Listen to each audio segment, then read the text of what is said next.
Hello friends, मैं रीना जैन आप सभी का बहुत बहुत स्वागत करती हूँ खुशियों की चाबी में। अगर आपने हमारा चैनल सब्सक्राइब नहीं किया है तो जल्दी कर लीजिए और साथ के साथ बेल आइकन पर क्लिक करना ना भूलें, क्योंकि आपको यहाँ मिलेंगी बहुत ही अनोखी और रोचक कहानियाँ। मतलब आज की कहानी भी बहुत ही रोचक है। होता कुछ यूं है कि गिद्धों का एक झुंड है जो उड़ते उड़ते एक टापू पर जा पहुंचा। वो टापू समुद्र के बीचों बीच है। वहां बहुत सारी मछलियां, समुद्री जीव हैं। इस प्रकार उन गिद्धों को खाने की कोई चिंता नहीं है।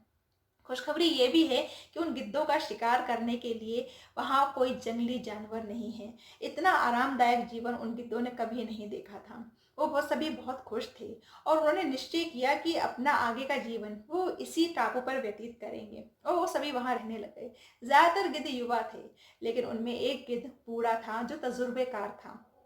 इन गिद्धों के आरामदायक जीवन को देखकर वो गिद्ध चिंता में पड़ गया। उसने अपनी एक सभा बुलाई और उन सभी गिद्धों से कहा कि अब हमें यहाँ से चलना चाहिए, क्योंकि इस आरामदायक जीवन की वजह से हम शिकार करना भूल रहे हैं और हम आने वाली मुसीबतों के लिए तैयार नहीं हो पाएंगे। लेकिन सभी गिद्धों ने उसकी बात को अनसुना कर दिया और सोचा कि ये गिद्ध तो बूढ़ा हो चुका है, सठिया चुका है। भला कोई आरामदायक जीवन छोड़कर कहीं जाता है क्या?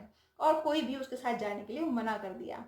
कुछ दिन और बीत गए, लेकिन इन दिनों के साथ साथ उस बूढ़े गिद्ध की चिंता भी बढ़ती गई।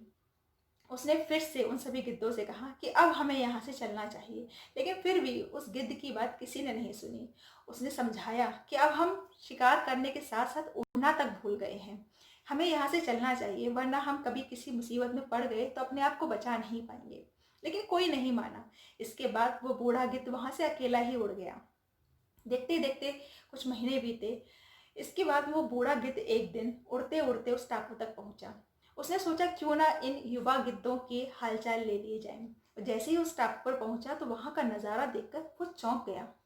दरअसल वहां सभी में से कुछ गिद्ध मरे हुए थे और कुछ घायल पड़े हुए थे। उसने घायल गिद्ध से पूछा कि यहाँ ऐसा क्या हो गया, तुम्हारी ऐसी हालत कैसे हो गई? उस घायल गिद्ध ने उस बूढ़े गिद्ध को बताया कि जिस दिन आप यहाँ से गए थे उसके कुछ दिनों बाद ही यहाँ एक जहाज आया था और उसने यहाँ एक चीता छोड़ दिया। उस चीते ने कुछ दिन तक तो हम पर हमला नहीं किया, लेकिन जैसे ही उसे ये एहसास हुआ कि हम उड़ना भूल चुके हैं, शिकार करना भूल चुके हैं, हमारे नाखून कमजोर हो चुके हैं, उसने हम पर हमला करना शुरू कर दिया और देखते ही देखते हमारा शिकार करना शुरू कर दिया। इसीलिए यहाँ बहुत सारे गिद्ध मर चुके हैं और कुछ यहाँ घायल अवस्था में पड़े हुए हैं। उस गिद्ध ने कहा कि अगर हम उस दिन आपकी बात मान लेते और यहाँ ना रुककर आपके साथ चले जाते तो आज हमारी ये हालत नहीं होती। लेकिन हमने इस आरामदायक जीवन को चुना। हमने इस कंफर्ट जोन से बाहर निकलना मुनासिब नहीं समझा और इसीलिए आज हमारी ये हालत है। दोस्तों, हम सभी के साथ भी ऐसा ही होता है।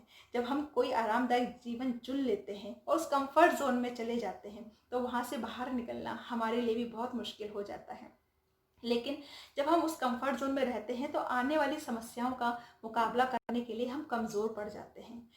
हमें भी इस आरामदायक जीवन जीना चाहिए, क्योंकि हर किसी को पसंद है आराम की ज़िंदगी। लेकिन साथ के साथ हमें अपने आप को आने वाली मुसीबतों के लिए भी तैयार रखना चाहिए। हमें टाइम टू टाइम अपने आप को कुछ ऐसी चुनौतियां देते रहना चाहिए ताकि भविष्य में अगर किसी मुसीबत का सामना करना पड़े तो हम सभी उसके लिए तैयार रहें। हमारी हालत उन गिद्धों जैसी ना हो जाए कि हम कंफर्ट जोन में रहकर अपने आप को कमज़ोर कर लें। सो ऐसे ही अपने आप को मजबूत बनाए रखिए और आने वाली ज़िंदगी में खुश रहिए, मुस्कुराते रहिए। तो दोस्तों, ये थी हमारी आज की कहानी। उम्मीद है आपको ये कहानी पसंद आई होगी। तो ऐसे ही रोचक कहानियों के साथ मिलते हैं अगले रविवार। तब तक के लिए नमस्कार।